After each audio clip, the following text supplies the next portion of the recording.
Meus irmãos, esse momento da gente meditar na palavra, eu quero convidar você a abrir no texto que o calendário litúrgico nos traz para hoje, que é o Evangelho de Mateus, capítulo 28. Eu vou ler dois versículos, os versículos 18 a 20, na verdade 3 versículos, né? Então vamos lá, acompanha a leitura. Jesus, aproximando-se, falou-lhes, dizendo: Toda autoridade me foi dada no céu e na terra. Ide, portanto, fazei discípulos de todas as nações, batizando-os em nome do Pai, do Filho e do Espírito Santo, ensinando-os a guardar todas as coisas que vos tenho ordenado. E eis que estou convosco todos os dias, até a consumação do século. Meus irmãos, eu recebi, esse texto é maravilhoso, né? A gente consegue de repente até falar de cor. Mas essa semana eu vi uma palestra muito interessante da Fundação Dom Cabral, que fala sobre o novo normal. Era uma entrevista com 3 pessoas e elas trazendo o que será isso, o que é o novo normal. Ou seja, o que vai ser a partir dessa pandemia, o que vai ser a realização da vida das pessoas na normalidade do dia a dia, né? Então, uma primeira coisa que eles falaram que eu achei interessante é que a necessidade de uma reflexão, visto que a gente fomos todos bombardeados, já vínhamos, mas agora de uma maneira muito grande, bombardeados com o universo virtual. Inclusive, quem não entendia de mídia social, quem não sabia gravar, aprendeu, quem não sabia fazer videochamada, foi forçado a fazê-lo, quem nunca trabalhou em home office foi obrigado a fazer também, a caminhar assim. E a gente vai precisar, nesse novo normal, decidir o que continua como presencial e o que permanece como virtual. Outra coisa interessante é que um grande questionamento a gente passou a ter: o que é prioritário gastar na sua vida? Porque de repente você ficou em casa, deixou de ter despesas, e se você for avaliar, muitas delas elas viraram fumaça. Nem tem razão por que continuar. E o que fazer, por exemplo, e o que contratar? Se alguma coisa também necessária a reflexão. Mas um ponto que eu achei muito interessante, que eles colocam é: como você será útil nesse novo tempo? Porque há coisas que você deixou de fazer. E é preciso utilizar outras coisas em razão dessa realidade, da nova realidade. Então, teve gente que em casa aprendeu a ser cabeleireiro, aprendeu a ser manicure. Tem gente que nunca digitou e aprendeu a digitar. E aí a gente aprendeu novas coisas. Eu mesmo fui forçado a entrar em universos do conhecimento que até então eu não conhecia.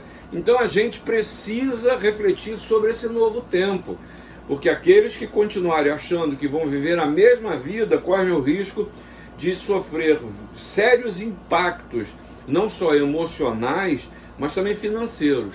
No que tange a parte espiritual, a necessidade de uma reflexão, porque também como é que será a Igreja de Cristo depois disso tudo?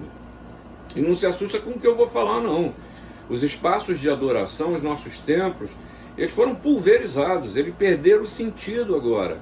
E agora descobrimos que não é o espaço, mais do que nunca, o espaço ou o local que determina o fato de sermos igreja, nem a efetividade daquilo que fazemos. É claro que o suporte de uma estrutura física facilita ou dificulta o trabalho, mas nós aprendemos que podemos e devemos ser igreja independente daquilo que temos. Por outro lado, as programações, eventos e ocupações que eram a obstinação na maioria das igrejas, ruíram por terra. Vai ser preciso repensar essas coisas. Outro ponto, e aí eu já vou para um outro viés, que conduz a palavra que Deus colocou no meu coração para te compartilhar, é que as vidas mornas de uma religiosidade sem fé, uma religiosidade e fé que se esvai com as nuvens, que não tem segurança, que não vive a intensidade na vida, elas se esvaem, porque nesse momento a gente mais do que nunca precisa de segurança. Sabe, eu acho que a igreja ela está e estará sendo confrontada, na verdade, com a sua essência, com a razão de ser. Não existe nada mais essencial na igreja do que o seu discurso, o que ela fala, o que ela prega. E olha, temos recebido muito, desculpa a agressividade, muito lixo nesses tempos. Tem gente associando o discurso com política. Tem gente associando política, o discurso da igreja, até com a questão social. Que a questão social não pode ser o discurso da igreja, ela é consequência da linguagem da fé. Diga-se de passagem, até falar em igreja já precisa ser discutido, né? Porque, na verdade, a responsabilidade individual e pessoal pela vida com Deus, ela precisa ser discutida, transformada, repensada e vivida com verdade. Veja só, nós temos aqui Jesus, esse texto, ele vem depois da morte de Jesus.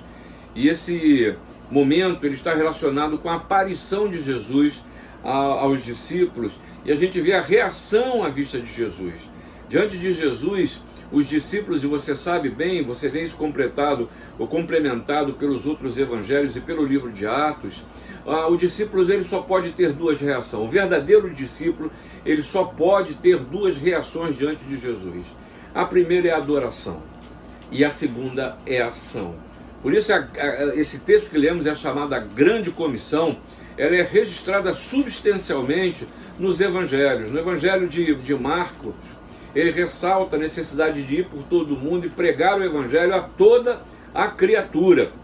Ele estende essa comissão dada por Jesus para que a gente tenha uma dimensão de espaço e não seja só no gueto, só na família, só nos preferíveis, só naqueles que nós julgamos que são merecedores da palavra de Jesus. O Evangelho de Lucas nos mostra que a pregação é em um nome de Jesus e que o conteúdo da pregação é arrependimento para remissão de pecados a todas as nações. Esse é o nosso discurso. Arrependimento, pregar o arrependimento. É preciso confessar os nossos pecados, é preciso que haja arrependimento, é preciso que haja transformação de vida. Por isso, irmãos, nós precisamos refletir sobre o discurso da igreja. E o que Jesus fala na Grande Comissão é um grande convite àquilo que a gente depois definiu como evangelização. E a primeira coisa que você vê nesse texto que a gente acaba de ler é que a ação do discípulo é e precisa ser consequência da autoridade de Jesus. Não é da sua capacidade ou da sua incapacidade, não é da sua força ou da falta dela, não é da nossa capacidade financeira, não é do que a gente pode amealhar para fazer. Nós precisamos ter a certeza e o discernimento de saber em nome de quem nós agimos no mundo. E isso é consciência de soberania de Deus, do Pai, do Filho e do Espírito Santo. Isso é consciência da autoridade, que nós somos servos do Deus Altíssimo. Isso é consciência de serviço e de submissão, mas também é consciência de obediência, quando Jesus diz: ide, vá, pregue o Evangelho. Sabe, irmãos, Jesus nos comissiona e nos acompanha. Isso aqui é maravilhoso. Uma coisa é seu chefe, ou quem sabe alguém que tem alguma ascendência sobre você, chegar a ele e dizer: vai e faça isso. Jesus diz para você: ide, e eu estou convosco, e eu vou com você, e eu estou junto. Estar conosco nos mostra que Jesus ergueu-se da morte para nunca mais morrer. Para nunca mais morrer. E saiba você que o seu batismo não é um porto de chegada. Você que é da igreja já me ouviu falar disso. Mas é um indicativo primeiro de pertencimento. Você pertence ao Senhor, mas Ele lhe convida que você parta desse porto que é o batismo, no sentido de cumprir a missão que o Senhor Jesus lhe deu. O ensino a ser guardado, como disse esse texto, é aquele que Jesus ordenou. Segunda coisa que eu quero lhe dizer é que você tem uma missão, se você é discípulo de Jesus. Todo discípulo tem uma missão, e essa missão consiste em levar as almas à conversão. Olha só, vai lá, também não se escandaliza com o que eu vou lhe dizer agora não. A nossa missão é levar almas à conversão, batizar os conversos para que esses façam parte da igreja e ensiná-los a viver segundo os ensinamentos do Senhor. E aí eu quero dizer para você que a sua missão não é cuidar dos bancos da igreja. Missão não é tocar na igreja. A sua missão não é fazer o que quer que seja na igreja ou em nome da igreja. A sua missão é isso, é pregar o evangelho. Disso que eu falei é como é que você usa os seus talentos, se seus dons e talentos estão a serviço do Senhor ou não. O problema é que hoje a gente confunde missão com dom, com a utilização de dons e talentos. Saiba que o domínio de Cristo é universal, por isso o chamado dele, ele se espraia por todas as nações. E aí eu quero botar em você, e se puder você ficar angustiado em saber que você não pode alcançar o mundo todo, mas o Senhor precisa nos dar essa cosmovisão, de pensar numa Europa que vive um chamado pós-cristianismo, pensar em universos hoje que se são antagônicos até nós, contra nós cristãos, mas que isso não pode gerar guerra santa, mas uma compaixão e um amor que nos leve a falar do amor de Cristo. A gente precisa falar do evangelho no Brasil. Há estados no nosso país que são menos evangelizados do que vários países no mundo. Pense na nossa cidade, pense no nosso bairro, pense na sua família, pense que a gente morrendo sem se decidir por Jesus. Isso é muito sério, irmãos. E a gente precisa cumprir esta nossa missão. E aí, irmãos, é a tarefa de inserir as pessoas no corpo de Cristo já não é mais sua. A sua missão é o quê? É levar as almas, é pregar. Porque quem age é o Espírito Santo. O que nós precisamos depois é ensinar a obediência. Mas para isso, primeiro, como já falei, é preciso reconhecer a autoridade de Jesus. Segundo, é ter a consciência de que você, se é cristão, tem uma missão. E a missão é pregar o Evangelho. Mas é preciso uma terceira e última coisa ainda: ter sensibilidade às oportunidades, sabe? O termo que pregar o Evangelho nesse texto, termo grego, é didático, que vem didática e daí por diante. Na verdade, o grego quer dizer, é conversar com o outro, é conduzir o outro como um professor, é explicar, é expor uma ideia, não é jogar palavra. Olha, porque Deus amou o mundo de tal maneira que deu seu Filho unigênito para todo aquele que nele crê, não pereça, mas tenha vida eterna. Isso é verdade, é bíblico, João 3,16. Mas não é jogar textos nas pessoas, é ter sensibilidade. E para ter sensibilidade, é primeiro ser oportuno, é ter a palavra no tempo certo, é saber o que dizer. Eu não sei o que dizer. Não se esconda atrás disso.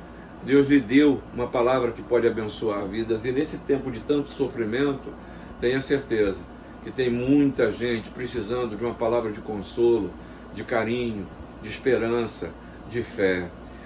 Ser sensibilidade, irmãos, é ser equilibrado, é falar da palavra de Deus e não do que você acha. Não é falar de religiosidade ou de outros interesses, é ser equilibrado. É usar a palavra que abençoa, repito. É entender que há um amanhã. E o Jesus diz que estou convosco até a consumação dos séculos.